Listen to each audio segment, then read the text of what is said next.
சென்னை மேற்கு தாம்பரம் ராமகிருஷ்ணா நகரைச் சேர்ந்த இருசக்கர வாகன மெக்கானிக்கான சவுந்தரராஜன் தனது சகோதரி ரேவதிக்கு முடிச்சூர் சாலையில் உள்ள ஆலிஃப் பிரியாணி கடையில் இருந்து வியாழக்கிழமை இரவு செட்டிநாடு சிக்கன் பார்சலாக வாங்கிச் சென்றுள்ளார்.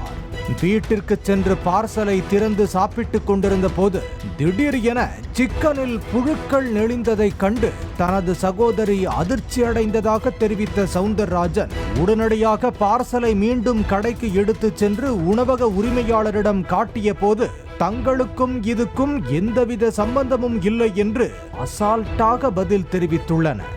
அன்னன்னைக்கு கோழி தான் வாங்கி யூஸ் பண்றேன். நீங்க உங்களுக்கும் தெரியும். இப்போ நீ புழு இருக்கிறத போட்டுருந்து இப்போ நீங்க கோழிங்க வச்சிருக்காருண்ணா, உயிரோட இருக்கு புழு, சமைச்சு உயிரோட இருக்கு. அண்ணனும் சொல்றாரு உயிர் இழந்து போய் இருந்தா பரவாயில்ல, அது எப்படியோ தவற வந்திருக்கு. என்ன புழு செத்து இருக்காமல பாய், ஒரு புழு செத்து கிடக்கு. ஒரே ஒரு புழு தானே இருக்கு இல்ல பாய், அது உயிரோட இருக்கு. நீங்க பசங்க சாப்பிட்டா என்ன ஆகும் பாய் சொல்லுங்க. உடனடியாக இது குறித்து போலீசுக்கு தகவல் தெரிவிக்கப்பட்டது.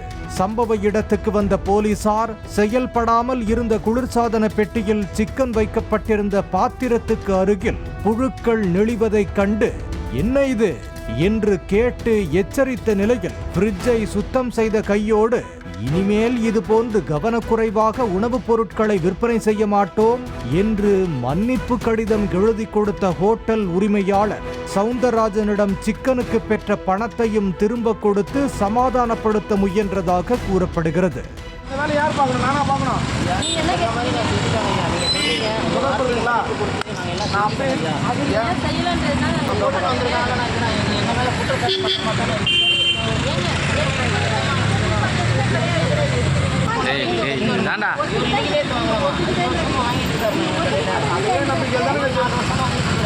பணத்தை வாங்க மறுத்த சவுந்தரராஜன் தாம்பரம் மாநகராட்சி உணவு பாதுகாப்புத்துறை அதிகாரி செந்திலுக்கு புழு சிக்கன் குறித்து புகார் அளித்தார்.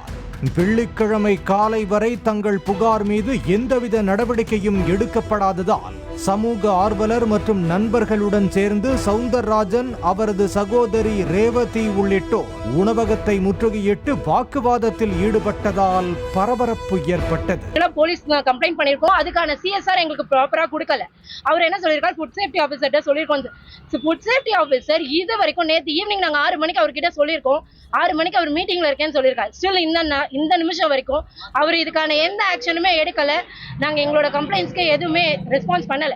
சம்பவத்தன்று இரவு மன்னிப்பு கடிதம் எழுதி கொடுத்ததை ஒப்புக்கொண்ட ஹோட்டல் உரிமையாளர் தனது ஹோட்டல் உணவில் எந்த தவறும் இல்லை என்று அந்தர்பல்டி அடித்தார். பாலிமர் செய்திகளுக்காக தாம்பரம் செய்தியாளர் வசந்தன். இவர் சொல்லியிருக்காரு, அதுக்கப்புறம் போலீஸ் ஸ்டேஷன் ஆள் வந்தாங்க, மன்னிப்பு கடிதம் எழுதி கொடுத்தாச்சு. இனியும் இந்த தவறு நடக்க பார்த்துக்கலாம், அப்படியே வேலைக்கார மொழி தவறு நடந்திருக்கலாம், எவ்வளோ தவறு இனியும் நடக்க பார்த்துக்கலாம்னு சொல்லி போலீஸ் ஸ்டேஷன் எழுதி கொடுத்தாச்சு. இதுவரையும் கம்ப்ளைண்ட் வந்ததே கிடையாது. இதான் முத வேலையில பண்ணியிருக்காங்க. இது அன்னைக்கு தான் வாங்கி பொறிச்சு அந்த சிக்கன் வந்து அதில் புழு இருந்திருக்குன்றாங்க. அதை நான் மறுக்கிறேன், புழு கிடையாது அதில்.